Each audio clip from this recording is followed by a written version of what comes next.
दोस्तों नमस्कार, आप सभी का हमारे YouTube चैनल पर स्वागत है। यदि आप लोग क्लास 12th केमिस्ट्री स्टूडेंट हैं और 2024 में बोर्ड परीक्षा देने वाले हैं तो आज का वीडियो आप सभी लोग के लिए सबसे ज़्यादा महत्वपूर्ण वीडियो होने वाली क्लास 12th केमिस्ट्री के लिए, क्योंकि आज की यह वीडियो आपकी एक महामैराथन वीडियो है। और इस वीडियो के अंतर्गत हम लोग क्लास 12th केमिस्ट्री के पिछले 10 सालों में जो लगातार प्रश्न आपकी बोर्ड परीक्षा में आ रहे हैं उन्हीं मोस्ट इंपॉर्टेंट क्वेश्चन को आज के इस वीडियो में हम लोग करने वाले हैं। तो इसीलिए यदि आप लोग अपनी क्लास 12th की केमिस्ट्री में 70 में 70 नंबर बिल्कुल पक्का करना चाहते हैं तो आप लोग इस वीडियो को शुरू से लेकर के अंतिम तक देखिएगा, क्योंकि क्लास 12th की केमिस्ट्री में जितने भी टाइप के क्वेश्चन आपकी बोर्ड परीक्षा में आ सकते हैं उन हर एक टाइप के प्रश्नों में जो सबसे ज़्यादा महत्वपूर्ण प्रश्न है उनको मैं आज की वीडियो में आपको बताने वाला हूं। तो आज की इस वीडियो में पढ़ने वाले क्लास 12th केमिस्ट्री की पूरी किताब से आपके जो सबसे ज़्यादा महत्वपूर्ण अति लघु उत्तरीय प्रश्न होते हैं, सबसे पहले हम लोग सबसे ज़्यादा महत्वपूर्ण जो बहुविकल्पी प्रश्न होते हैं उनको करेंगे।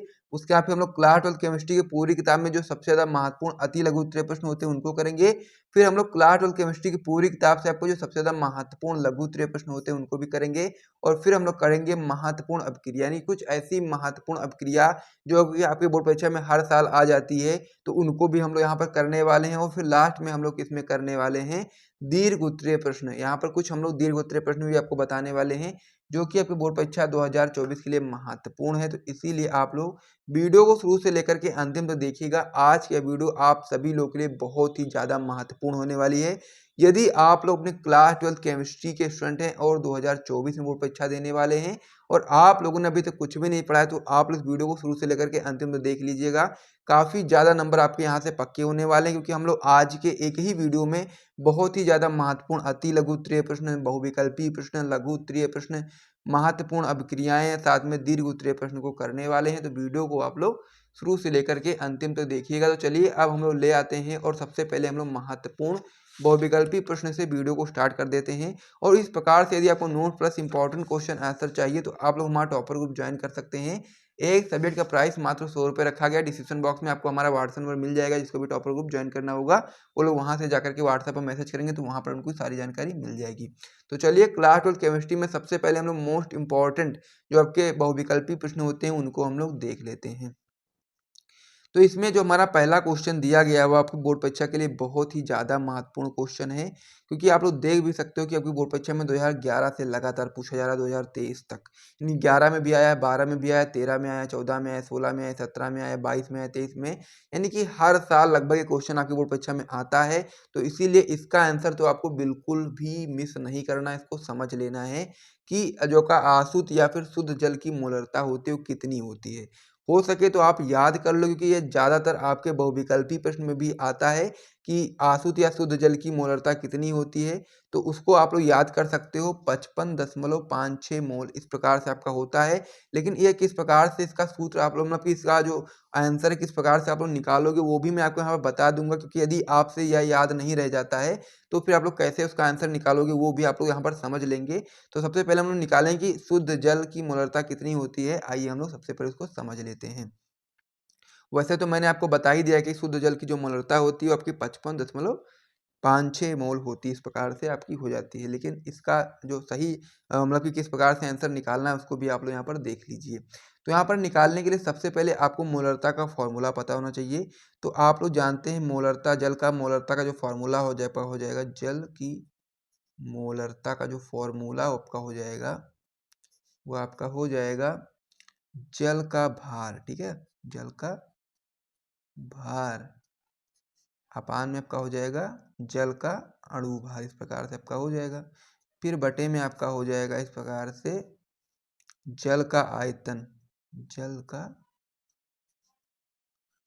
आयतन वो भी आपका लीटर में होगा, ठीक है, किसमें होगा, लीटर में होगा। इस प्रकार से आप लोग याद कर सकते हैं, लीटर में इस प्रकार से आपका ये हो जाएगा। उसके बाद में फिर आपको आगे क्या करना उसे भी समझ लीजिए। यहाँ पर आपको निकालना पड़ेगा आपका जल का भार। तो जल का भार निकालने के लिए आप इस प्रकार से निकाल सकते हो कि जो जल का भार होता है, जल का, क्योंकि आपको जल का भार की आवश्यकता पड़ेगी तो जल का भार आप लोग बताएंगे। जल का भार बराबर आपका हो जाएगा घनत्व इनटू में आपका हो जाएगा यहाँ पर आयतन, जो कि आपका होगा मिली लीटर में। तो आप लोग जानते हैं कि आपका जो एक लीटर में आपके 1000 मिलीमीटर होता है, ठीक है। तो इस प्रकार से आप लोग कर सकते हो 1 इंटू 1000 ग्राम, आपका 1000 ग्राम यहाँ पर हो जाएगा इस प्रकार से, ठीक है। उसके बाद फिर आपको यहाँ पर जल का अणु भार पता होना चाहिए। तो जल का जो फॉर्मूला होता है क्या होता है आपका, H2O होता है। तो जल का जो अणु भार होगा किस प्रकार से हो जाएगा आपका, जहाँ पर H2 है तो यहाँ पर 2 हो जाएगा, प्लस में आपका ऑक्सीजन है, ऑक्सीजन यानी कि OO का कितना हो जाता है आपका 16 होता है, तो इस प्रकार से आपका हो जाएगा 18। तो इस प्रकार से जल का अणु भार इतना हो जाएगा। फिर आपको ये फॉर्मूला लगा देना है और आपका ये पूरा आंसर निकल करके आ जाएगा। तो जल की मोलरता का आप लोग फॉर्मूला लगाओगे तो फॉर्मूला आपको पहले से बता दिया, जल का भार अपान में अणु भार अपान में आपका है जल का आयतन। तो यहाँ पर आपको ध्यान देना है कि जल का भार कितना है। तो जल का भार कितना है 1000 ग्राम। तो इस प्रकार से आप लोग 1000 ग्राम कर दोगे। फिर बटे में आपका कितना है जल का अणु भार। तो अणु भार कितना मैंने बताया था आपको 18। तो इस प्रकार से आपका 18 हो जाएगा। अपान में क्या है आपका जल का आयतन, ठीक है, वो कितना था लीटर में, यानी कि एक था यहाँ पर, ठीक है, 1 लीटर हम लोग आयतन ले रहे हैं इसमें। तो इस प्रकार से आपका ये हो जाएगा। जब आप लोग इसको सॉल्व करोगे तो आपका निकल करके आ जाएगा 55.56 मोल, ठीक है, मोल प्रति लीटर, इस प्रकार से आपका आ जाएगा। तो शुद्ध जल की मोलरता कितनी होती है, तो आपको यहाँ पर याद रखना है कि आशुद्ध या फिर शुद्ध जल की मोलरता 55.56 मोल प्रति लीटर होता है। इसलिए आप लोग ऑप्शन नंबर बी पर सही टिक लगा दोगे। फिर हम लोग अगले क्वेश्चन की ओर बढ़ेंगे। अब इसमें हमारा अगला क्वेश्चन हो जाता है कि किसी भी इलेक्ट्रोड का इलेक्ट्रोड विभव निर्भर करता है। हम लोग को बताना है किसी भी इलेक्ट्रोड का इलेक्ट्रोड विभव किस पर निर्भर करता है। इंपॉर्टेंट क्वेश्चन ये भी आपका है 2019 में, 18 में और 12 में 3 बार पूछा गया है। पहला ऑप्शन आपका इसमें दिया गया धातु की प्रकृति पर, दूसरा आपका दिया गया विलयन के ताप पर, तीसरा आपका दिया गया विलयन की मोलरता पर और चौथा आपका दिया गया कि ये सभी। तो जो कह सकते हैं कि इलेक्ट्रोड का जो इलेक्ट्रोड विभव होता है वो आपका धातु की प्रकृति पर भी निर्भर करता है, विलयन के ताप पर भी निर्भर करता है और साथ ही में विलयन की मोलरता पर भी निर्भर करता है। यानी कि ये सभी जो आपका होगा ऑप्शन नंबर डी आपका सही ऑप्शन हो जाएगा। तो इस प्रकार से ये वाला भी आप लोग नोट कर लीजिए। फिर हम लोग अगले क्वेश्चन की ओर बढ़ते हैं। अब इसमें हमारा अगला क्वेश्चन हो जाता है कि प्रथम कोटि की अभिक्रिया के लिए वेग स्थिरांक k का समीकरण है। ये भी आपका इंपॉर्टेंट क्वेश्चन है, इसका फॉर्मूला आपको याद होना चाहिए। तो ये आपका है इंपॉर्टेंट क्वेश्चन 2018 में, 12 में, 11 में, 9 में 4 बार पूछा गया। तो आपको पता होना चाहिए कि प्रथम कोटि की अभिक्रिया के लिए वेग स्थिरांक k का समीकरण क्या होना चाहिए। पहला आपका इसमें ऑप्शन दिया गया k बराबर 2.303 अपान में टी है, फिर log 10 है, फिर आपका ए है ब्रैकेट बंद, इसके बाद फिर ए है अपान में आपका हो जाएगा ए माइनस एक्स ब्रैकेट बंद, इस प्रकार से आपका हो जाएगा।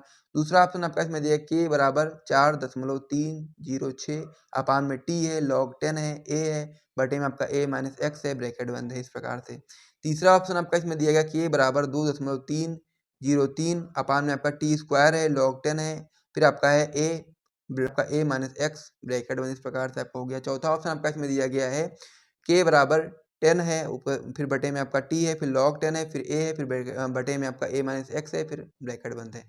तो इस प्रकार से है। तो प्रथम कोटि की अभिक्रिया के लिए जो वेग स्थिरांक k का जो समीकरण होता है वह आपका हो जाता है k बराबर 2.303 अपान में टी, उसके बाद फिर आपका हो जाएगा log 10 ए अपान में ए माइनस एक्स, और ये आपका हो जाता है सही ऑप्शन, यानी कि ऑप्शन नंबर ए। इसको याद कर लेना है आपको, क्योंकि आप लोग समझोगे अगर यहाँ पर इस प्रकार से दिया जाएगा तो आप लोग कंफ्यूज हो जाओगे। तो इसीलिए आपको उसको अपने कॉपी में नोट करके याद कर लेना है कि प्रथम कोटि की अभिक्रिया के लिए वेग स्थिरांक k का समीकरण क्या होता है। आप लोग समझ गए होंगे। तो चलिए अब हम लोग अपने अगले क्वेश्चन की ओर बढ़ते हैं।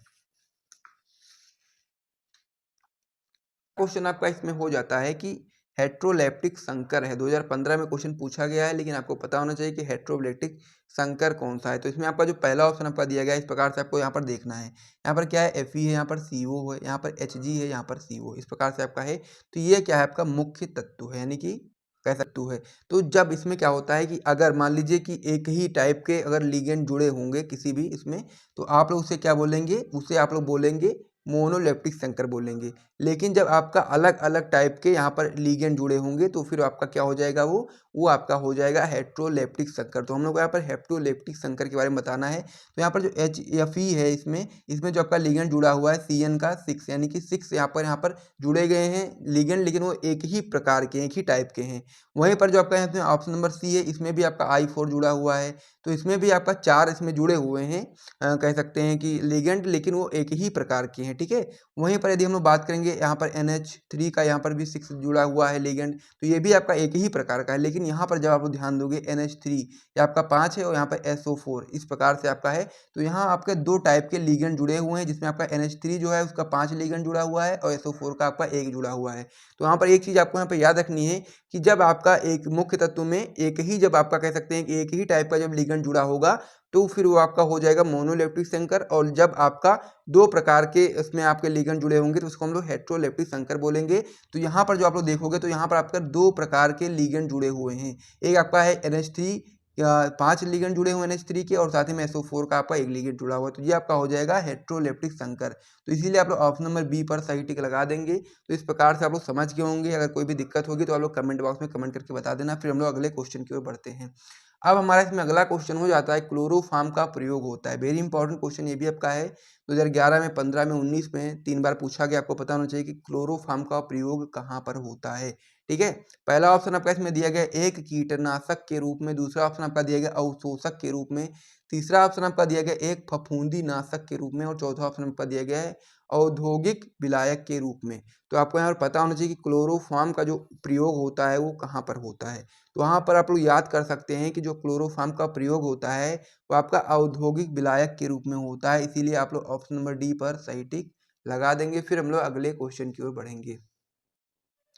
अब इसमें हमारा अगला क्वेश्चन हो जाता है कि ल्यूकास अभिकर्मक किसकी पहचान में प्रयुक्त होता है। तो यहाँ पर आपको यहाँ पर याद रखना है कि ल्यूकास अभिकर्मक किसकी पहचान में प्रयुक्त होता है। पहला ऑप्शन आपका इसमें दिया गया एल्कोहल, दूसरा आपका दिया गया ईथर, तीसरा आपका दिया गया है एमीन, और चौथा आपका दिया गया अल्र, ठीक है। तो इस प्रकार से 4 ऑप्शन दिए गए हैं। तो जो ल्यूकास अभिकर्मक होता है वो आपका अल्कोहल की पहचान में प्रयुक्त होता है। यहाँ पर प्राथमिक अल्कोहल, द्वितीयक अल्कोहल और तृतीयक अल्कोहल, यानी कि तीनों प्रकार के जो अल्कोहल होते हैं उनकी पहचान में ल्यूकास अभिकर्मक प्रयुक्त होता है। तो इसीलिए आप लोग ऑप्शन नंबर ए यानी कि अल्कोहल पर सही टिक लगा देंगे, क्योंकि अल्कोहल की पहचान में ही ल्यूकास अभिकर्मक का प्रयोग किया जाता है। तो इस प्रकार से आप लोग समझ गए होंगे। अब हम लोग अगले क्वेश्चन की ओर बढ़ते हैं। अगला क्वेश्चन आपका इसमें हो जाता है कि एमाइडो से एमीन बनाने में प्रयुक्त अभिकर्मक है। ये भी आपका वेरी इंपॉर्टेंट है। 2019 में, 20 में, 23 में 3 बार पूछा गया। आपको पता होना चाहिए कि एमाइडो से एमीन बनाने में प्रयुक्त अभिकर्मक है, ठीक है। तो यहाँ पर आपको यहाँ पर सबसे पहले देख लेना है कि कौन कौन सा इसमें ऑप्शन दिए गए। पहला ऑप्शन आपका दिया गया Br2 स्लैश आपका KOH दिया गया है। दूसरा ऑप्शन आपका दिया गया NaOH स्लैश आपका CaO दिया गया है। तीसरा ऑप्शन आपका इसमें दिया गया है HCl स्लैश आपका ZnCl2 दिया गया है। और चौथा ऑप्शन आपका दिया गया K2Cr2O7 स्लैश आपका H2SO4 दिया गया है। तो आपको यहाँ पर याद रखना है कि एमाइडो से एमीन बनाने में हम लोग अभिकर्मक का जो प्रयोग करते हैं वो आपका होता है Br2 स्लैश KOH, और इससे जो अपक्रिया बनती है इसको हम लोग अपक्रिया को क्या बोलते हैं, हाफमैन ब्रोमाइड अपक्रिया। ये भी आपको यहाँ पे याद रखना है कि एमाइडो से एमीन बनाने में हम लोग Br2 स्लैश KOH का प्रयोग करते हैं अभिकर्मक के रूप में, और इस अभिक्रिया को हम लोग हाफमैन ब्रोमोमाइड अभिक्रिया बोलते हैं। तो इस प्रकार से आपका ये क्वेश्चन कंप्लीट हो गया है। तो इसे भी आप अपनी कॉपी में नोट कर लीजिए। तो यहाँ तक हम लोगों ने कुछ सबसे ज़्यादा महत्वपूर्ण बहुविकल्पी प्रश्नों को देखा है। अब हम लोग देखेंगे कुछ महत्वपूर्ण अति लघु उत्तरीय प्रश्न को, फिर देखेंगे कुछ महत्वपूर्ण लघु उत्तरीय प्रश्न को, फिर हम लोग कुछ महत्वपूर्ण रासायनिक अभिक्रियाओं को भी देखेंगे, फिर लास्ट में हम लोग 1-2 दीर्घ उत्तरीय प्रश्न को भी देख लेंगे। फिर आपका ये पूर्ण रूप से जो वीडियो होगा समाप्त हो जाएगा। और यदि आप लोगों ने इस वीडियो को ही शुरू से लेकर के अंतिम तक देख लिया तो काफ़ी ज़्यादा नंबर आप लोगों ने बोर्ड परीक्षा में पक्के करने वाले हैं। तो इसीलिए आप लोग वीडियो को बिल्कुल भी मिस मत करिएगा, शुरू से लेकर के अंतिम तक बने रहिएगा। अब इसमें जो हमारा महत्वपूर्ण अति लघु या फिर कह सकते हैं 2 नंबर और 3 नंबर और 4 नंबर वाले जो क्वेश्चन होते हैं उनको हम देखने वाले हैं। तो इसमें आपका जो पहला क्वेश्चन हो जाता है आपका हो जाता है कि मोल प्रभाज से आप क्या समझते हैं। वेरी इंपॉर्टेंट क्वेश्चन है। 2009 में, 11 में, 18 में, 22 में 4 बार पूछा गया। आपको पता होना चाहिए कि आखिर ये मोल प्रभाज क्या होता है, इससे हम लोग क्या समझते हैं, उसको आइए हम लोग यहाँ पर देख लेते हैं। तो आप लोग बता सकते हैं कि 1 बिलियन में किसी घटक विशेष का मोल प्रभाज उस घटक के मोलों की संख्या तथा बिलियन में उपस्थित सभी घटकों के कुल मोलों की संख्या के अनुपात के बराबर होता है। बहुत ही लॉजिकल बात है, ध्यान से समझोगे तो समझ में आएगा। अगर आप लोग ध्यान नहीं लगाओगे फिर आपको समझ में नहीं आने वाला है कि जो 1 बिलियन होता है, 1 बिलियन में किसी घटक विशेष का जो मोल प्रभाज होता है उस घटक के मोलों की संख्या तथा बिलियन में उपस्थित जितने भी घटक होते हैं सभी घटकों की कुल मोलों की संख्या के अनुपात के बराबर होता है। इस प्रकार से इसको हम लोग मोल प्रभाज बोलते हैं। फॉर्मूला आप लोग बता सकते हैं कि एक घटक का जो मोल प्रभाज होता है इसको हम लोग काई बोलते हैं, एक्स की तरह होता है। आप लोग एक्स भी बोल सकते हो, एक्स ए या फिर काई ए बोल सकते हो। बराबर आपका हो जाएगा घटक के मोलों की संख्या अपान में आपका हो जाएगा बिलियन में उपस्थित कुल मोलों की संख्या।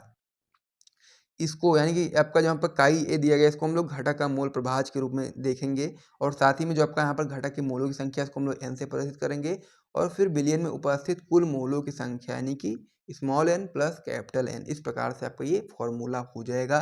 तो इसे भी आप लोगों ने कॉपी में नोट कर लीजिए, इंपॉर्टेंट क्वेश्चन है, तो इसे नोट करेंगे आप लोग जल्दी से, फिर हम लोग अगले क्वेश्चन की ओर बढ़ जाएंगे। अगला क्वेश्चन आपका इसमें हो जाएगा कि कोलराउस नियम की व्याख्या कीजिए। ये भी आपका महत्वपूर्ण क्वेश्चन है। तो सबसे पहले हम लोग समझेंगे कोलराउस का नियम क्या होता है। तो आप लोग इसमें बताएंगे, सबसे पहले आप लोग देख लोगे कि ये क्वेश्चन कितनी बार पूछा गया है। 2014 में आया है, 17 में आया है, 19 में, 18 में, 4 बार पूछा गया है। महत्वपूर्ण है। 1 नंबर भी 2 नंबर भी आता है, 3 नंबर भी आता है, 4 नंबर भी आ सकता है। तो कोलराउस नियम की व्याख्या किस प्रकार से आप लोग बताएंगे। आप लोग बता सकते हैं किसी विद्युत अपघट्य की अनंत तन्यता पर मोलर चालकता इनफाइनाइट उसके धनायनों तथा ऋणायनों की अनंत तन्यता पर मोलर चालकताओं लैम्डा जीरो इनफाइनाइट था लैम्डा जीरो इनफाइनाइट का कुल योग होता है। इस प्रकार से आपको समझ लेना है। लैम्डा एम इनफाइनाइट बराबर आपका हो जाता है प्लस में आपका हो जाएगा लैम्डा जीरो से इनफाइनाइट प्लस फिर माइनस में आपका हो जाएगा लैम्डा जीरो से इनफाइनाइट। इस प्रकार से आपका ये हो जाता है। जहाँ पर जो आपका बी प्लस है या फिर इसे हम लोग पॉजिटिव बोलते हैं तथा बी माइनस है निगेटिव, विद्युत अपघट्य के एक अणु के वियोजन से उत्पन्न क्रमशः धनायनों तथा ऋणायनों की संख्याएं हैं, यानी कि जो आपका बी प्लस बी माइनस है। उदाहरण में आप लोग बता सकते हैं कि HCl के लिए हम लोग V प्लस 1 तथा B माइनस 1, क्योंकि यहाँ पर जो धनायन है, धनायन H प्लस की संख्या 1 है और ऋणायन Cl माइनस की जो संख्या है वह भी आपकी 1 है। तो HCl के लोग बता सकते हैं कि इसमें क्या होता है, एक पॉजिटिव होता है यानी कि एक धनायन होता है, एक ऋणायन होता है। इस प्रकार से आपका जो क्वेश्चन था कोलराउस का नियम की व्याख्या कीजिए, उसे भी आप लोगों ने समझ लिया है। तो इसे भी आप लोगों ने कॉपी में नोट कर लीजिए, फिर हम लोग अगले क्वेश्चन की ओर बढ़ते हैं। तो मैं उम्मीद करता हूँ कि क्वेश्चन आपको समझ में आ गया होगा, तो इसे नोट करेंगे। अब इसमें हमारा जो अगला क्वेश्चन हो जाता है वो आपका हो जाता है कि आगे आभासी छद्म एकाणुक अपक्रिया को उदाहरण देते हुए समझाइए। ये भी आपका वेरी इंपॉर्टेंट क्वेश्चन है। 2008 में, 9 में, 11 में, 13 में, 15 में, 18 में, यानी कई बार पूछा गया। तो आपको पता होना चाहिए कि आभासी या फिर हम लोग बोल सकते हैं छद्म एकाणुक अपक्रिया को क्या समझते हैं हम लोग। आइए हम लोग को समझेंगे, और साथ ही में इसको आप लोग कॉपी में नोट करते हुए याद कर लेना। बहुत ही महत्वपूर्ण क्वेश्चन है आपका। 2 नंबर में भी तो आता ही आता है, साथ में 3 में भी आएगा, 4 में भी आएगा। तो आभासी एकाणुक अपक्रिया क्या होती है ये समझते हैं। तो आप लोग बताएंगे इसमें उत्तर में कि वह प्रथम कोटि की अभिक्रियाएं जिनकी आणविकता 1 से अधिक होती है आभासी एकाणुक अभिक्रियाएं कहलाती हैं। इस प्रकार की जो अभिक्रियाएं होती हैं उनमें एक अभिकारक आधिक्य में होता है। ये भी आपका महत्वपूर्ण है, इसको भी आपको समझ लेना है कि वह प्रथम कोटि की अभिक्रियाएं जिनकी आणविकता 1 से अधिक होती है उसको ही हम लोग आभासी एकाणुक अभिक्रिया बोलते हैं, और इस प्रकार की अभिक्रियाओं में एक अभिकारक आधिक्य में होता है। उदाहरण आप लोग बता सकते हैं कि एथिल एसीटेट का जल अपघटन, यानी कि जब हम लोग CH3COO C2H5 यानी कि एथिल एसीटेट का हम लोग जब जल अपघटन कराएंगे यानी कि H2O H प्लस की उपस्थिति में, तो आपका हो जाएगा CH3COOH प्लस में आपका हो जाएगा C2H5OH। इस प्रकार से आपका हो जाएगा। तो आप लोग नीचे इसमें बता भी सकते हैं कि इस अभिक्रिया की जो आणविकता होती है वो 2 तथा कोटि 1 है, क्योंकि अभिक्रिया में 2 अभिकर्मक एथिल एसीटेट तथा जल प्रयुक्त हो रहे हैं। यहाँ पर आप लोग देखेंगे 2 अभिकर्मक प्रयुक्त हो रहे हैं ना, तो इसीलिए आप बता सकते हैं कि इसकी जो आणविकता होगी वो 2 होगी, जबकि सांद्रता केवल एक अभिकारक का प्रेक्षणीय रूप से परिवर्तित हो रहा है। तो इस प्रकार से बता सकते हैं के बराबर आपका क्या हो रहा था CH3COO C2H5, ये आपका हो रहा था दर। तो इस प्रकार से आपका जो क्वेश्चन था पूर्ण रूप से कंप्लीट हो गया। इसे भी नोट कर लीजिए, फिर हम लोग अगले क्वेश्चन की ओर बढ़ेंगे। और यहाँ तक यदि आपको वीडियो पसंद है तो वीडियो को लाइक करना बिल्कुल भी मत भूलिएगा। तो अब हमारा इसमें अगला क्वेश्चन हो जाता है कि बहुत ही महत्वपूर्ण क्वेश्चन होता है कि संक्रमण तत्व क्या है। वेरी इंपॉर्टेंट क्वेश्चन 2005 में, 7 में, 8 में, 14 में, 17 में कई बार पूछा गया है कि संक्रमण तत्व आखिर क्या होता है। तो इसमें आप लोग उत्तर में बताएंगे कि वह तत्व जिनमें इलेक्ट्रॉन उपांतिम ऊर्जा स्तरों के डी कक्षकों में भरे जाते हैं डी ब्लॉक के तत्व कहलाते हैं। सबसे पहले क्या समझना है आपको कि वह तत्व जिसमें इलेक्ट्रॉन आपके उपांतिम यानी कि कह सकते हैं अंतिम ऊर्जा स्तरों के डी कक्षकों में भरे जाते हैं, डी ब्लॉक के तत्व कहलाते हैं। और ये तत्व आपके एस व पी ब्लॉक के मध्य स्थित रहते हैं, यानी कि जो डी ब्लॉक के तत्व होते हैं ये आपके एस ब्लॉक व पी ब्लॉक के मध्य स्थित रहते हैं, इसीलिए इनको हम लोग संक्रमण तत्व भी कहते हैं। इन तत्वों का जो सामान्य इलेक्ट्रॉनिक विन्यास होता है आपका होता है n-1 1 माइनस डी की पावर 1 माइनस 10 फिर आपका ns0-2 इस प्रकार से आपका ये होता है। तो इस प्रकार से आपका ये समझ गए होंगे, तो इसे भी आप अपनी कॉपी में नोट कर लीजिए। और ये बहुत ही महत्वपूर्ण क्वेश्चन था। फिर हम लोग अगले पेज पढ़ेंगे और भी महत्वपूर्ण प्रश्नों को देखेंगे। उसके यहाँ पे हम लोग महत्वपूर्ण अभिक्रियाओं को भी देखना है, फिर दीर्घ उत्तरीय प्रश्नों को भी देखना है। तो वीडियो अभी काफ़ी बड़ा होने वाला है, तो इसीलिए आप लोग बने रहिएगा वीडियो के साथ में और वीडियो को लाइक भी कर दीजिए करिए इसी प्रकार के और भी महत्वपूर्ण वीडियो को पाने के लिए। तो चलिए वीडियो को आगे बढ़ाते हैं और भी महत्वपूर्ण प्रश्नों को देखते हैं। इसे आप अपनी कॉपी में नोट ही कर चुके होंगे, तो मैं उम्मीद करता हूँ नोट कर लिया होगा। तो चलो बढ़िया गया है कि राउल्ट का वाष्पदाब अवनमन नियम क्या है, यानी कि हम लोग को बताना है कि राउल्ट का जो वाष्पदाब अवनमन का जो नियम है वो क्या है। और साथ ही में आपको एक चीज और यहाँ बतानी है कि राउल्ट के नियम की सीमाएं लिखिए। तो ये हमको दो इसमें क्वेश्चन पूछे गए हैं। पहला पूछा गया कि राउल्ट का वाष्पदाब अवनमन नियम क्या है, और दूसरा आपसे इसमें पूछा गया कि राउल्ट के नियम की सीमाएं लिखिए। तो ये क्वेश्चन आपकी बोर्ड परीक्षा में दो नंबर में भी आ सकता है, 3 नंबर में भी आ सकता है, 4 नंबर भी आ सकता है। तो इसीलिए आपको इसको अच्छे तरीके से समझना पड़ेगा कि राउल्ट का वाष्पदाब अवनमन का जो नियम होता है वो क्या होता है, और साथ में राउल्ट के नियम की सीमाएं क्या होती हैं। तो चलो सबसे पहले हम लोग इसका उत्तर देख लेते हैं कि राउल्ट के वाष्पदाब का जो अवनमन नियम होता है वो क्या होता है। सबसे पहले हम लोग उसको समझ लेते हैं। तो आप लोग इस प्रकार से हेडिंग लगाएंगे कि राउल्ट का वाष्पदाब अवनमन का जो नियम है, इस प्रकार से आप लोग हेडिंग लगाओगे। फिर लिखना स्टार्ट करोगे कि इस नियम के अनुसार अवाष्पशील विलेय पदार्थों के विलयनों के लिए वाष्पदाब का आपेक्षिक अवनमन जो होता है वो विलयन में विलेय के मोल प्रभाज के बराबर होता है। एक बार मैं फिर से रिपीट करता हूँ, इसे आप लोग कॉपी में नोट कर लो और याद कर लो। ये राउल्ट के वाष्पदाब अवनमन का नियम है। तो ये नियम आपका इस प्रकार से है कि इस नियम के अनुसार अवाष्पशील विलेय पदार्थों के विलयनों के लिए वाष्पदाब का जो आपेक्षिक अवनमन है वो विलयन में विलेय के मोल प्रभाज के बराबर होता है।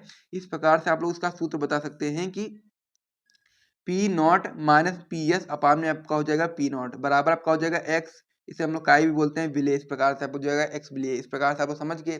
उसके बाद फिर आप लोग चाहो तो विलेय के यानी कि जो आपका मोल प्रभाज के बराबर होता है ना, तो यहाँ पर आप लोग चाहो तो ये चीज भी लिख सकते हो, या को इसको बदल करके कि पी नॉट माइनस में पी एस अपान में आपका हो जाएगा पी नॉट बराबर आपका हो जाएगा स्मॉल एन अपान में आपका हो जाएगा small n plus capital N. इस प्रकार से भी आप लोग लिख सकते हो, जहां पर जो आपका पी नॉट माइनस में आपका पी एस है आपका वाष्पदाब में अवनमन है, और जो आपका यहाँ पर है P not minus P S अपान में पी नॉट है, ये आपका वाष्पदाब का आपेक्षिक अवनमन है। यानी कि जो आपका ये है ऊपर वाला ये आपका वाष्पदाब में अवनमन है, और जो आपका ये पूरा है आपका वाष्पदाब का आपेक्षिक अवनमन है। और जो आपका यहाँ पर यह दिया गया एक्स विलेय, ये आपका है विलेय के मोल प्रभाज।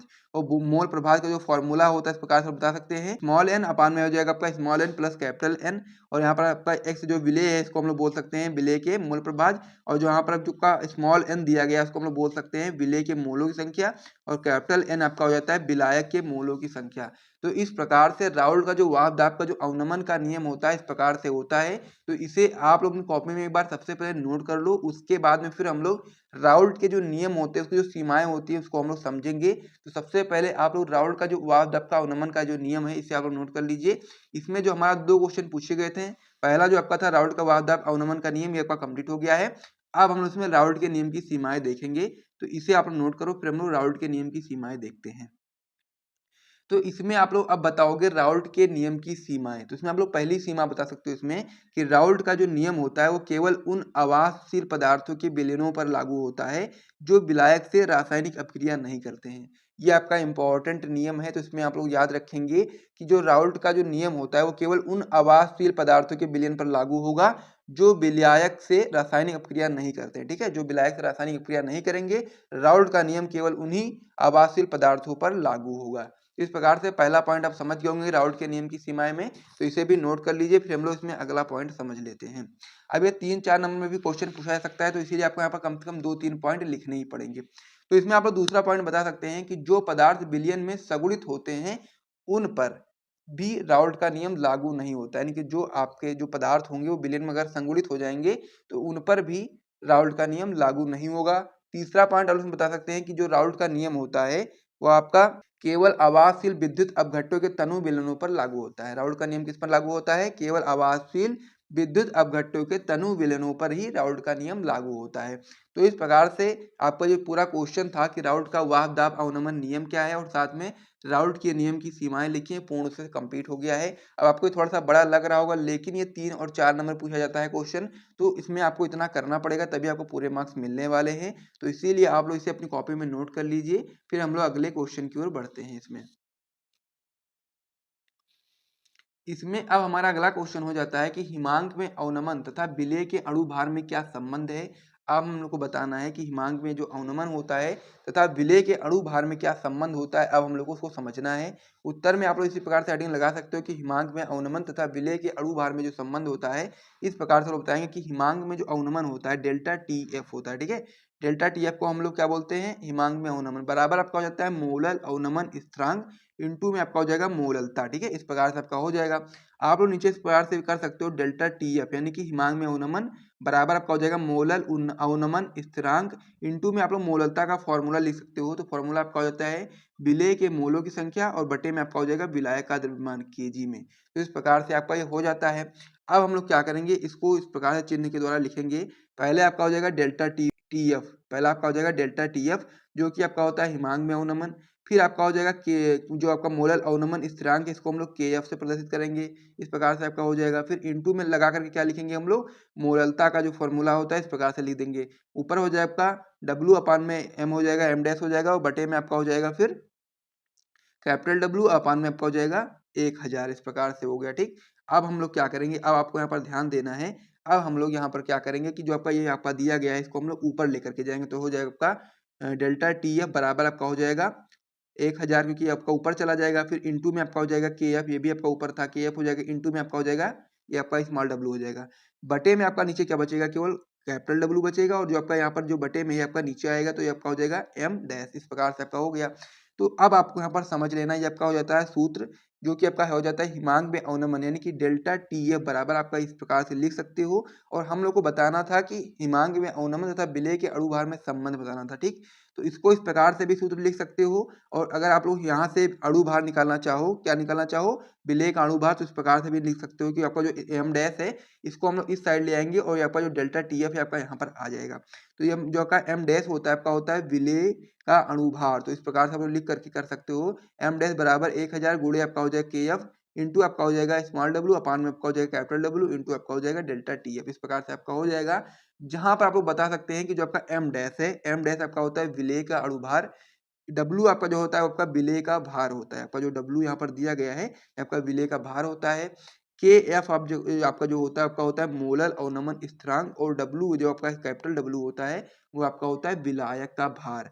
तो इस प्रकार से एक क्वेश्चन कंप्लीट हो जाता है। यदि आपसे पूछा जाता है कि हिमांक में अवनमन तथा विलेय के अणुभार में संबंध बताइए, तो आप लोग इस प्रकार से बता सकते हैं और इसी को हम लोग इस प्रकार से भी लिख करके बता सकते हैं। तो ये जो क्वेश्चन हम लोग से पूछा गया था कि हिमांक में अवनमन तथा विलेय के अणुभार में क्या संबंध होता है, ये क्वेश्चन आपका पूर्ण रूप से कंप्लीट हो गया है। इसे आप लोग कॉपी में नोट कर लो और अच्छे तरीके से समझ लो। ठीक है, ताकि जब भी आपके बोर्ड परीक्षा में क्वेश्चन आए तो आप लोग उसे आसानी से कर पाओ। एक दो बार आपको पढ़ना पड़ेगा, रीड करना पड़ेगा, समझना पड़ेगा और थोड़ा सा याद करने की कोशिश करनी पड़ेगी, तभी आपका क्वेश्चन पूरी तरह से याद होगा। और साथ ही में जिसको भी इसका पीडीएफ वगैरह चाहिए वो लोग टॉपर ग्रुप ज्वाइन कर सकते हैं। सब्जेक्ट का प्राइस 100 रुपये है। डिस्क्रिप्शन बॉक्स में आपको व्हाट्सएप नंबर हमारा मिल जाएगा।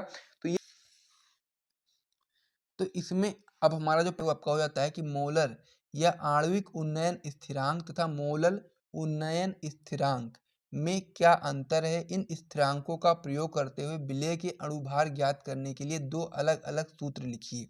तो हम लोग को इसमें बताना है कि या हम लोग बोल सकते हैं आणविक उन्नयन स्थिरांक जो आपका होता है तथा मोलल उन्नयन स्थिरांक में क्या अंतर होता है, ये हम लोग को बताना है।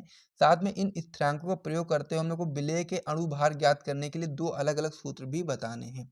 तो सबसे पहले हम लोग समझ लेते हैं कि आपका जो मोलर उन्नयन स्थिरांक होता है वो क्या होता है, उसको हम लोग सबसे पहले समझ लेते हैं। तो इसमें आप लोग बताएंगे कि किसी विलायक के 100 ग्राम में किसी विलेय का 1 मोल घोलने पर उसके क्वथनांक में होने वाली जो वृद्धि होती है उसको ही हम लोग मोलर उन्नयन स्थिरांक बोलते हैं। इसे हम लोग के डैश बी से व्यक्त करते हैं और इस प्रकार से आपका ये मोलर उन्नयन स्थिरांक होता है। तो एक बार मैं फिर से रिपीट करता हूँ कि किसी विलायक के 100 ग्राम में किसी विलेय का 1 मोल घोलने पर उसके क्वथनांक में होने वाली वृद्धि को ही हम लोग मोलर उन्नयन स्थिरांक बोलते हैं और इसे हम लोग K-B से प्रदर्शित करते हैं, यहाँ पे बोल सकते हैं, व्यक्त करते हैं। अब हम लोग को इसमें बताना था क्या, सबसे पहले बताना था कि मोलर उन्नयन स्थिरांक क्या होता है, फिर हम लोग को उसका जो विलेय का अणुभार ज्ञात करने के लिए सूत्र भी बताना था। तो सबसे पहले हम लोग मोलर उन्नयन स्थिरांक के द्वारा विलेय का अणुभार ज्ञात करने के लिए सूत्र बताएंगे। तो आपका हो जाता है विलेय का अणुभार m यानी कि स्मॉल m बराबर आपका हो जाता है 1000 गुणे K-B इंटू आपका हो जाएगा स्मॉल w अपान में आपका हो जाएगा डेल्टा TB इंटू आपका हो जाएगा कैपिटल W। तो इस प्रकार से आपका हो जाता है।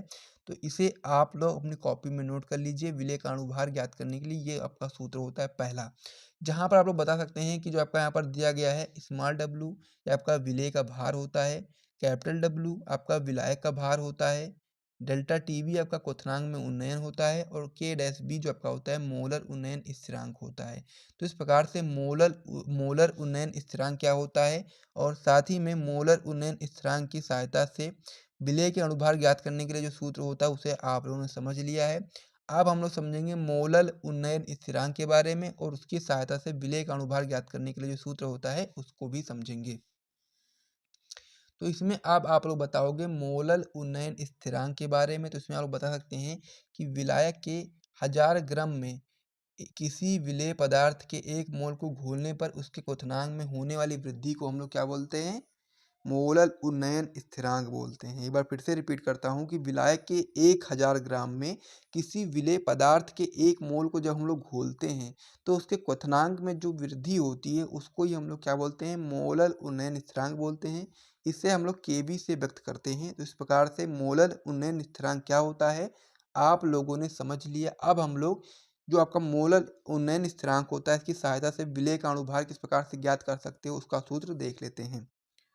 सूत्र आपका इसमें हो जाएगा कि विलेय का अणुभार स्मॉल m बराबर आपका हो जाएगा 1000 गुणे Kb इंटू आपका हो जाएगा स्मॉल w अपान में आपका हो जाएगा डेल्टा TB इंटू आपका हो जाएगा कैपिटल W। तो ये आपका हो जाता है विलेय का अणुभार ज्ञात करने के लिए मोलर उन्नयन स्थिरांक के द्वारा एक सूत्र हो जाएगा, जहां पर आप लोग बता सकते हैं जो आपका स्मॉल w होता है बराबर आपका होता है विलेय का भार, यानी कि जो स्मॉल w यहाँ पर दिया गया है वो विलेय का भार है, कैपिटल W जो आपका दिया गया है वो आपका विलायक का भार है और Kb जो आपका दिया गया है वो आपका मोलर उन्नयन स्थिरांक है। तो इस प्रकार से जो आपका मोलर उन्नयन स्थिरांक था और साथ में मोलर उन्नयन स्थिरांक था, दोनों आपकी परिभाषाएं हो गई और साथ ही में इन दोनों स्थिरांकों का प्रयोग करते हुए विलेय के अणुभार ज्ञात करने के लिए जो 2 अलग अलग सूत्र थे उसे भी आप लोगों ने देख लिया। तो ये जो पूरा क्वेश्चन था ये पूर्ण रूप से कंप्लीट हो गया है। ये क्वेश्चन आपकी बोर्ड परीक्षा में 2 नंबर में भी आ सकता है। इस प्रकार से अलग अलग पूछ ले सकता है आपसे कि मोलर उन्नयन स्थिरांक क्या होता है और अलग से आपसे पूछ सकता है कि मोलर उन्नयन स्थिरांक क्या होता है। और साथ ही में क्वेश्चन 2 नंबर में, 3 नंबर में और 4 नंबर में पूछा जा सकता है।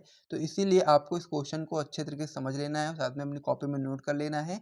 फिर हम लोग अगले क्वेश्चन की ओर बढ़ेंगे। तो इसे आप लोग अपनी कॉपी में जल्दी से नोट कर लीजिए, फिर हम लोग अगले क्वेश्चन की ओर बढ़ते हैं। तो मैं उम्मीद करता हूँ कि इस क्वेश्चन को आप लोगों ने अपनी कॉपी में अच्छे तरीके से नोट कर लिया होगा। चलो अब हम लोग अगले पेज पर बढ़ते हैं और महत्वपूर्ण प्रश्नों को देखते हैं। अब इसमें जो हमारा अगला क्वेश्चन हो जाता है आपका हो जाता है कि विद्युत अपघटनी सेल तथा गैल्वनी सेल में अंतर स्पष्ट कीजिए। ये भी आपका वेरी इंपॉर्टेंट क्वेश्चन है। तो इसको आपको अच्छे तरीके से पता होना चाहिए कि विद्युत अपघटनी सेल तथा गैल्वनी सेल में क्या अंतर होता है। ये आपका इंपॉर्टेंट क्वेश्चन है, ठीक है। तो इसका आंसर पता होना चाहिए आपको। तो सबसे पहले आप लोग उत्तर लगाओगे फिर लिखना स्टार्ट करोगे कि विद्युत अपघटनी सेल तथा गैल्वनी सेल में निम्न अंतर होता है। सबसे पहले आप लोग इस प्रकार से हेडिंग लगा दोगे, अब विद्युत अपघटनी सेल लगा दोगे गैल्वनी सेल। तो विद्युत अपघटनी सेल में आप लोग पहला पॉइंट बता सकते हैं कि यह सेल विद्युत ऊर्जा को रासायनिक ऊर्जा में परिवर्तित करता है। बहुत ही मोस्ट इंपॉर्टेंट पॉइंट है कि जो आपका विद्युत अपघटनी सेल होता है या आपका सेल जो आपका होता है विद्युत ऊर्जा को रासायनिक ऊर्जा में परिवर्तित करता है। वहीं पर जो आपका गैल्वनी सेल होता है यह सेल रासायनिक ऊर्जा को विद्युत ऊर्जा में परिवर्तित करता है। दोनों एक दूसरे के अपोजिट होते हैं। जो आपका विद्युत अपघटनी सेल होगा या आपका विद्युत ऊर्जा को रासायनिक ऊर्जा में बदलेगा और जो आपका गैल्वनी शेल होगा ये आपका रासायनिक ऊर्जा को विद्युत ऊर्जा में बदलेगा। तो इस प्रकार से दोनों में एक एक पॉइंट आप लोगों ने समझ लिया है, तो इसे नोट करो। फिर हम लोग इसमें अगले पॉइंट की ओर बात करते हैं। इसमें आपका अगला पॉइंट हो जाता है विद्युत अपघटनी सेल में कि इस सेल में बाह्य स्रोत द्वारा विद्युत ऊर्जा दी जाती है। यानी कि जो आपका विद्युत अपघटनी सेल होता है इसमें हम लोग बाह्य स्रोत की मदद से विद्युत ऊर्जा को देते हैं और साथ ही में जो आपका गैल्वेनिक सेल होता है, इस सेल में विद्युत ऊर्जा प्राप्त की जाती है, यानी कि इसमें से प्राप्त होती है। और जो आपका विद्युत अपघटनी सेल होता है, इसमें बाह्य स्रोत से हम लोग विद्युत ऊर्जा को देते हैं। तो इस प्रकार से दोनों में 2-2 पॉइंट हो गए। फिर हम लोग इसमें अगला पॉइंट बात कर लेते हैं।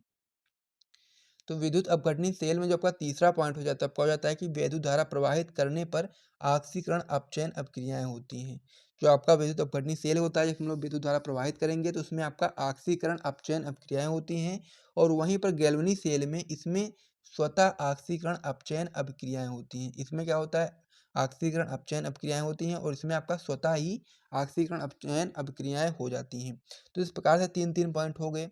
इसमें आपका अगला पॉइंट हो जाएगा विद्युत अपघटनी सेल में, कि इसमें कैथोड ऋण ध्रुव तथा एनोड धन ध्रुव होता है। यानी कि इसमें जो कैथोड होता है आपका ऋण ध्रुव होता है और जो एनोड होता है आपका धन ध्रुव होता है। वहीं पर जो गैल्वेनिक सेल होता है, इसमें कैथोड जो आपका होता है वह धन ध्रुव होता है और जो आपका एनोड होता है वो आपका ऋण ध्रुव होता है। यानी कि इसमें जो आपका होता है ये आपका एकदम अपोजिट होता है। इसमें आपका जो कैथोड होता है वो आपका ऋण ध्रुव होता है, लेकिन जो इसमें कैथोड होता है गैल्वेनिक सेल में आपका धन ध्रुव होता है। और इसमें जो आपका एनोड होता है वो आपका धन ध्रुव होता है, लेकिन इसमें जो आपका एनोड होता है ये आपका ऋण ध्रुव होता है। तो इस प्रकार से एक दूसरे से अपोजिट होता है ये चीज़।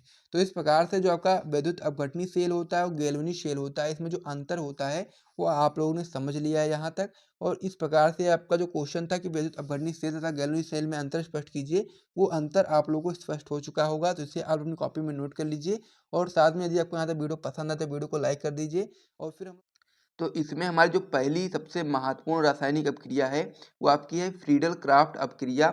ये बोर्ड एग्जाम में बहुत बार पूछी गई है, 6-7 बार, तो इसीलिए आपके लिए बहुत ही महत्वपूर्ण है। तो इसे आप लोग को अच्छे तरीके से समझना है और साथ ही में अपनी कॉपी में नोट कर लेना यदि आप लोग टॉपर ग्रुप के मेंबर नहीं हैं। और यदि आप लोग टॉपर ग्रुप के मेंबर हैं तो उसको इसका जो PDF होगा ग्रुप में मिल जाएगा। तो इसमें आप लोग बताएंगे कि जब बेंजीन या फिर अन्य एरोमेटिक हाइड्रोकार्बन और एल्किल या एसिल हैलाइड को निर्जल AlCl3 उत्प्रेरक की उपस्थिति में अभिक्रिया कराते हैं, तो जो बेंजीन होता है, बेंजीन नाभिक का हाइड्रोजन परमाणु एल्किल या फिर एसिल मूलक द्वारा प्रतिस्थापित हो जाता है। इस अभिक्रिया को हम लोग फ्रीडल क्राफ्ट अभिक्रिया बोलते हैं। यानी कहने का मतलब ये है कि जब हम लोग बेंजीन लें या फिर अन्य एरोमेटिक हाइड्रोकार्बन लें और उसके साथ में हम लोग एल्किल या फिर एसिल हैलाइड को AlCl3 उत्प्रेरक की उपस्थिति में अपक्रिया कराते हैं, तो जो फिर आपका जो बेंजीन होता है उसका नाभिक जो होता है, बेंजीन नाभिक जो होता है, उसका बेंजीन नाभिक का जो हाइड्रोजन परमाणु होगा वो आपका एल्किल या फिर एसिल मूलक द्वारा प्रतिस्थापित हो जाएगा और इस अभिक्रिया को हम लोग फ्रीडल क्राफ्ट अभिक्रिया बोलेंगे। उदाहरण में आप लोग इस प्रकार से समझ सकते हो। पहला आप लोग इसमें उदाहरण बताएंगे C6H6, जिसे हम लोग बेंजीन बोलते हैं, प्लस में आपका हो जाता है CH3Cl, ये आपका हो जाएगा मिथिल क्लोराइड। अब इसको हम लोग इन दोनों को निर्जल AlCl3 की उपस्थिति में जब हम लोग क्या करेंगे, अपक्रिया कराएंगे, तो यहाँ से आपका प्राप्त होगा C6H5, फिर आपका हो जाएगा CH3, ये आपका जो टॉल्यूइन होगा, प्लस में आपका HCl बनेगा।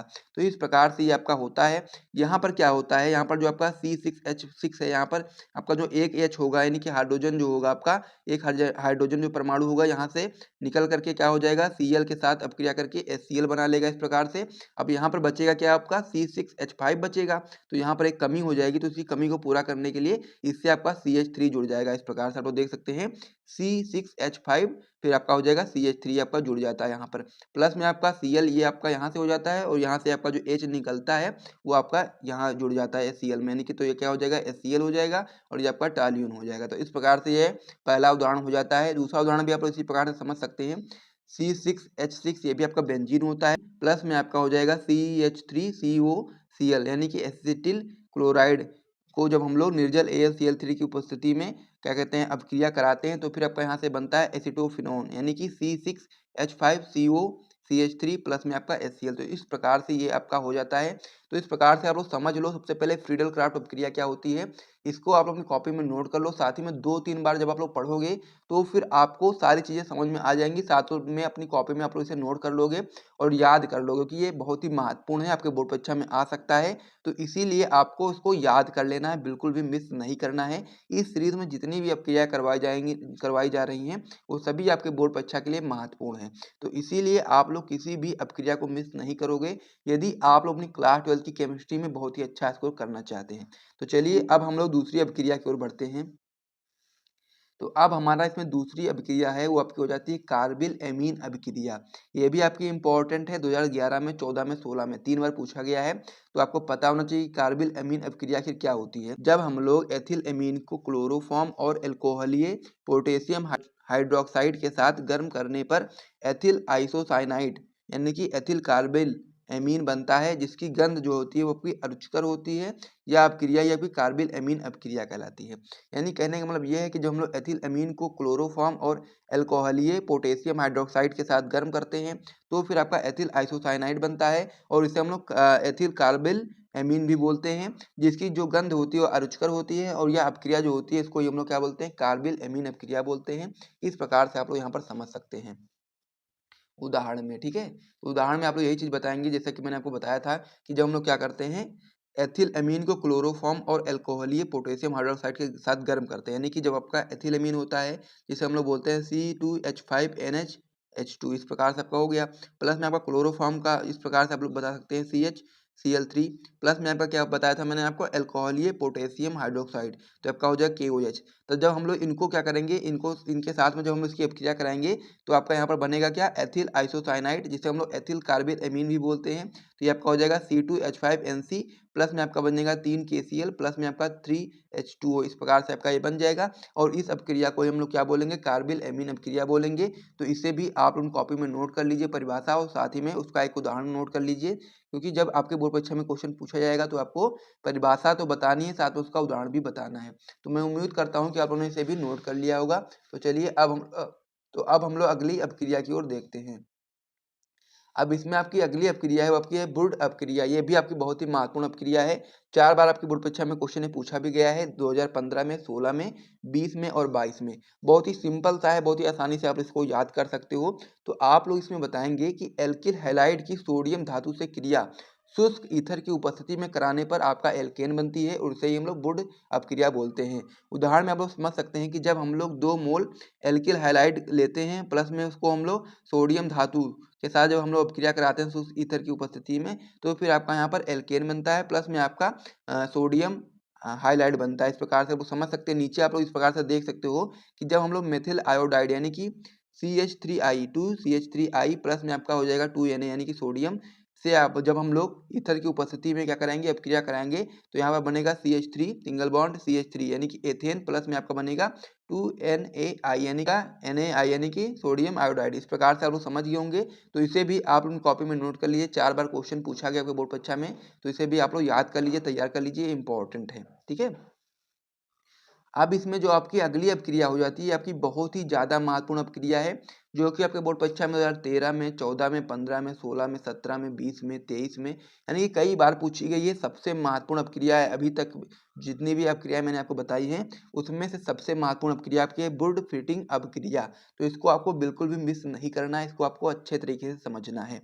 तो इसमें आप लोग बताएंगे कि जब हम लोग एल्किल हैलाइड का एरिल हैलाइड से शुष्क ईथर में सोडियम की उपस्थिति में अपक्रिया कराने पर जो आपका एरोमेटिक हाइड्रोकार्बन प्राप्त करने की जो अपक्रिया होती है उसको हम लोग वुड फिटिंग अपक्रिया बोलते हैं। एक बार मैं फिर से रिपीट करता हूँ कि एल्किल हैलाइड का एरिल हैलाइड से शुष्क ईथर में सोडियम की उपस्थिति में अपक्रिया कराने पर एरोमेटिक हाइड्रोकार्बन प्राप्त करने की जो अपक्रिया होती है उसको ही हम लोग क्या बोलते हैं, वुड फिटिंग अपक्रिया बोलते हैं। उदाहरण में आप लोग समझ सकते हैं कि मेथिल आयोडाइड व आयोडोबेंजीन की अपक्रिया से टाल्यून का बनना जो आपका होता है ये आपका वुड फिटिंग अपक्रिया का ही उदाहरण है। तो इस प्रकार से आप बता सकते हैं कि C6H5I इसको हम लोग आयोडोबेंजीन बोलते हैं, प्लस में आपका हो जाएगा 2Na यानी कि आपका हो जाएगा सोडियम, फिर आपका हो जाएगा ICH3 यानी कि आपका हो जाएगा मेथिल आयोडाइड। इसे भी आप लोग अपनी कॉपी में नोट करेंगे। और जब हम लोग इसको शुष्क ईथर और सोडियम की उपस्थिति में अपक्रिया कराएंगे तो फिर आपका यहाँ पर बनेगा C6H5 single bond CH3 plus में आपका बनेगा 2NaI यानी कि सोडियम आयोडाइड। ठीक है, इस प्रकार से आपका हो जाएगा, और ये आपका होता है टाल्यून। तो इस प्रकार से आप लोग समझ गए। तो इसे भी आप लोग कॉपी में नोट कर लीजिए, बहुत ही महत्वपूर्ण अपक्रिया है। तो इसे आप लोग जल्दी से अपनी कॉपी में नोट करो। फिर हम लोग अगली अपक्रिया की ओर बढ़ते हैं। इसमें हमारी अगली अपक्रिया है वो आपकी है हैलोफॉर्म अपक्रिया। ये भी आपकी बहुत ही महत्वपूर्ण अपक्रिया है, आपके बोर्ड परीक्षा में 4 बार पूछी गई है, 2013 में, 15 में, 16 में और 20 में। तो इसमें आप लोग बताएंगे कि एथिल अल्कोहल, एसिटिल्डिहाइड, एसीटोन तथा जिसमें ऑन टू एवं आल टू लगा हुए सभी यौगिक हैलोफॉर्म अपक्रिया देते हैं। यानी कहने का मतलब ये है कि या तो एथिल अल्कोहल की बात करें हम लोग, या फिर एसिटिल्डिहाइड की बात करें, एसीटोन की बात करें, तथा जिसमें भी ऑन टू या फिर आल टू लगा हो तो वह यौगिक, वो सभी यौगिक जो आपके होंगे वो हैलोफॉर्म अपक्रिया देते हैं। उपरोक्त यौगिकों में से किसी भी एक यौगिक को हम लोग हाइड्रोजन तथा NaOH के साथ गर्म करेंगे तो फिर हमको हैलोफॉर्म प्राप्त हो जाएगा। इस प्रकार से आपको समझ लेना है। तो इसको मैं आपको प्रक्रिया बता देता हूँ। तो इसमें आप लोग बताएंगे कि तथा NaOH के साथ गर्म करेंगे तो हम लोग को क्या मिलेगा, हैलोफॉर्म मिलेगा। और तो इसमें अब आप लोग अब उदाहरण में बता सकते हैं कि आपका जो C2H5OH होता है इसको हम लोग एथिल अल्कोहल बोलते हैं, प्लस में आपका Cl2 यानी कि क्लोरीन हो गया, प्लस में आपका 6NaOH यानी कि आपका हो जाएगा सोडियम हाइड्रोक्साइड। फिर आपका जब इसको हम लोग अपक्रिया कराएंगे तो फिर क्या होगा, यहाँ से आपका बनेगा क्या, CHCl3, प्लस में आपका बनेगा NaCl, प्लस में आपका बनेगा HCOONA, प्लस में आपका बनेगा H2O। अब यहाँ पर जो CHCl3 होता है इसको हम लोग क्लोरोफॉर्म बोलते हैं, और आपका सोडियम क्लोराइड होता है। इस प्रकार से आप समझ गए होंगे। तो ये अपक्रिया जो होती है ये भी आपकी कंप्लीट हो गई है, हैलोफॉर्म अपक्रिया। तो इसे भी आप लोग अपनी कॉपी में नोट कर लीजिए, ठीक है। इसको आप लोग अपनी कॉपी में नोट कर लीजिए। ये बहुत ही महत्वपूर्ण अपक्रिया ये भी आपकी हो जाती है, जिससे भी आप अपनी कॉपी में नोट कर लीजिए। और साथ ही में हर एक अपक्रिया को अपनी कॉपी में नोट करते हुए आप लोग इसे आज से ही तैयार करना स्टार्ट कर दीजिए, क्योंकि आप लोग एक बार इसे पढ़ोगे तो फिर आपके दिमाग से निकल जाएगा। कम से कम 3-4 बार आपको इसको पढ़ना पड़ेगा, रटना पड़ेगा, तभी आपको ये समझ में आएगा। और साथ ही में आपके दिमाग में इसको कह सकते हैं कि रोकना पड़ेगा, तभी आप लोग अपनी बोर्ड परीक्षा में इसे कर पाओगे। जब तक आप लोग 4-5 बार नहीं पढ़ोगे तब तक आप लोग इसको याद नहीं कर पाओगे। इसीलिए आप लोग 4-5 बार पढ़ो, फिर आपको ये याद हो जाएगा। तो रासायनिक श्रेणी किसे कहते हैं, इसके प्रमुख लक्षण लिखिए तथा 2 उपयोग भी लिखिए, ठीक है। तो ये जो क्वेश्चन आपका है वेरी इंपॉर्टेंट क्वेश्चन है, और ये आपका बोर्ड परीक्षा में दीर्घ उत्तरीय प्रश्न में भी आ सकता है और लघु उत्तरीय प्रश्न में भी आ सकता है। तो इसीलिए आपको इसे अच्छे तरीके से तैयार कर लेना है। यदि आपसे दीर्घ में पूछा जाएगा तो दीर्घ में भी आप लोग करोगे, और यदि आपका लघु उत्तरीय में पूछा जाएगा तो लघु उत्तरीय में भी आप कर पाओगे, जब आप इसे तैयार करोगे तभी ना। तो इसलिए आप इस क्वेश्चन को अच्छे तरीके से तैयार कर लो। वेरी इंपॉर्टेंट क्वेश्चन है, आपके बोर्ड परीक्षा में 5 बार पूछा जा चुका है, तो इसीलिए इसकी संभावना बहुत ही ज़्यादा है आपके बोर्ड परीक्षा 2024 में आने की।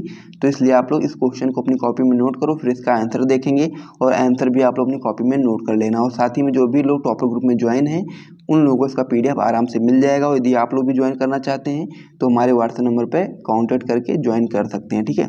तो हम लोग अब देखते हैं इसका उत्तर क्या होगा।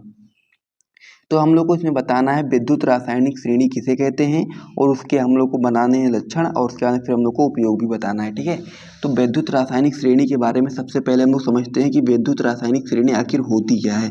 तो आप लोग विद्युत रासायनिक श्रेणी की परिभाषा बताओगे। आप लोग बताओगे कि विभिन्न धातुओं तथा अधातुओं के मानक इलेक्ट्रोड विभव, जिसे हम लोग अपचयन विभव भी कहते हैं, को बढ़ते हुए क्रम में रखने पर जो श्रेणी प्राप्त होती है उसे हम लोग क्या बोलेंगे, विद्युत रासायनिक श्रेणी बोलेंगे।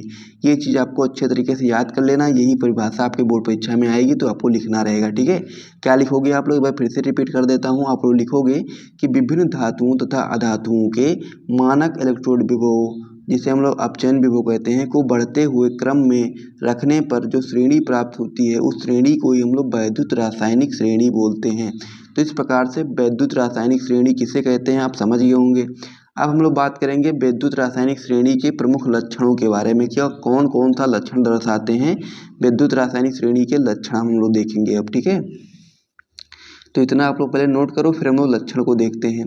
तो जो इसमें पहला लक्षण है विद्युत रासायनिक श्रेणी का, वो आपका हो जाता है कि श्रेणी में ऊपर से नीचे की ओर जाने पर तत्वों की अपचयन क्षमता जो होती है वो घटती है। यानी कि जब हम लोग श्रेणी में क्या करते हैं, ऊपर से नीचे की ओर जाते हैं तो जो तत्वों की अपचयन जो क्षमता होती है वो घटती है, जबकि जब हम लोग नीचे से ऊपर की ओर जाते हैं तो जो अपचयन क्षमता होती है वो बढ़ जाती है। तो ये चीज़ आपको यहाँ पर याद रखना है। तो ये पहला पॉइंट हो गया। इस फर्स्ट पॉइंट को आप लोग अपनी कॉपी में नोट कर लो, फिर हम लोग नेक्स्ट पॉइंट की ओर बढ़ते हैं। अगला पॉइंट इसमें हो जाता है कि हाइड्रोजन से ऊपर के सभी तत्व, यानी कि जो तत्व हाइड्रोजन से ऊपर उपस्थित होते हैं वे अम्लों से अभिक्रिया करके हाइड्रोजन गैस मुक्त करते हैं। ये चीज़ आपको यहाँ पर ध्यान देना है कि हाइड्रोजन से ऊपर के सभी तत्व अम्लों से अभिक्रिया करके हाइड्रोजन गैस मुक्त करते हैं, जबकि नीचे वाले तत्व जो होते हैं वो अम्लों से अभिक्रिया करके हाइड्रोजन गैस जो होता है वो मुक्त नहीं करते हैं, ठीक है। तो इस प्रकार से ये दूसरा पॉइंट था विद्युत रासायनिक श्रेणी के लक्षण में। तो इसे भी आप अपनी कॉपी में नोट कर लो, फिर हम लोग अगले पॉइंट की ओर बढ़ते हैं। अगला पॉइंट है इसमें कि जिस तत्व का अपचयन विभव जितना अधिक होता है, यानी कि जिस तत्व का अपचयन विभव जितना अधिक होगा ना, उतना ही वह तत्व प्रबल आक्सीय कारक होगा। ये चीज़ भी आपको यहाँ पर याद रखना है। यहाँ पर आप लोग देखेंगे, क्या देखेंगे, आप लोग लिखोगे यहाँ पर कि जिस तत्व का अपचयन विभव जितना अधिक होता है वह उतना ही प्रबल आक्सीय कारक होता है। तो इस प्रकार से आप लोग इस पॉइंट को भी नोट कर लोगे, इंपॉर्टेंट पॉइंट है, ठीक है। अब आगे हम लोग बताएंगे इस पॉइंट में, इसके आगे का जो लक्षण है वो आपका हो जाएगा कि जिस तत्व का अपचयन विभव जितना कम होता है। पहले हमने क्या बताया, हमने बताया कि जिस तत्व का अपचयन विभव अधिक होता है वह उतना ही प्रबल आक्सीय कारक होता है। फिर हम लोगों ने बताया कि जिस तत्व का अपचयन विभव जितना कम होगा वह उतना ही प्रबल अपचायक होता है, ठीक है। ये चीज़ आपको यहाँ पर याद रखना है। जब आपका तत्व होगा, जब उसका अपचयन विभव ज़्यादा होगा तो फिर वह प्रबल आक्सीय कारक होगा, और जब तत्व का अपचयन विभव कम होगा वह प्रबल अपचायक होगा। इस प्रकार से आपको यहाँ पर याद रखना है, ठीक है। तो हम लोगों ने सबसे पहले क्या देखा है इसमें, मैं आपको बता देता हूँ। यहाँ पर सबसे पहले हम लोग से क्वेश्चन में पूछा गया था विद्युत रासायनिक श्रेणी किसे कहते हैं, तो मैंने आपको उसकी परिभाषा को बता दिया। उसके बाद में फिर हमसे पूछा गया कि इसके प्रमुख लक्षण लिखिए। फिर लक्षण में हम लोगों ने लक्षण को देख लिया। अब हम लोग देखेंगे दो उपयोग के बारे में, यानी कि जो विद्युत रासायनिक श्रेणी है उसके दो उपयोग अब हम लोग देखेंगे, ठीक है। तो उपयोग के यदि हम लोग बात करें तो आप लोग बताओगे कि वैद्युत रासायनिक श्रेणी के दो उपयोग निम्नवत हैं, ठीक है। इस प्रकार से आप लोग लिखोगे। फिर आप लोग पहला पॉइंट इसमें बताओगे किसी सेल के मानक वैद्युत वाहक बल का निर्धारण करने में, यानी कि जो आपका कह सकते हैं विद्युत रासायनिक श्रेणी होती है, इसका उपयोग हम लोग किस पे करते हैं, तो हम लोग बताएंगे कि इसका उपयोग हम लोग किसी सेल के मानक वैद्युत वाहक बल का निर्धारण करने में करते हैं। दूसरा पॉइंट इसमें आप लोग बता सकते हो कि धातुओं की क्रियाशीलता की तुलना करने में भी हम लोग वैद्युत रासायनिक श्रेणी का प्रयोग करते हैं। तो इस प्रकार से इस क्वेश्चन का पूरा आंसर कंप्लीट हो चुका है, और आप लोग इसे अपनी कॉपी में एक बार नोट कर लो और इसे अच्छे तरीके से तैयार कर लो, क्योंकि ये क्वेश्चन जरूर पूछा जाएगा 2024 की बोर्ड परीक्षा में, चाहे आपका ये लॉन्ग में आए चाहे शॉर्ट में आए, लेकिन ये क्वेश्चन आएगा जरूर। तो इसीलिए आप लोगों को इसके अच्छे तरीके से तैयार कर लेना है। और साथ ही में यदि आप लोगों ने वीडियो को अभी तक लाइक नहीं किया तो वीडियो को लाइक कर दीजिए, चैनल को सब्सक्राइब कर दीजिए। अब इसी प्रकार आप समझ गए होंगे। तो चलिए अब हम लोग वीडियो को समाप्त करते हैं, मिलते हैं नेक्स्ट वीडियो में, तब तक के लिए जय हिंद।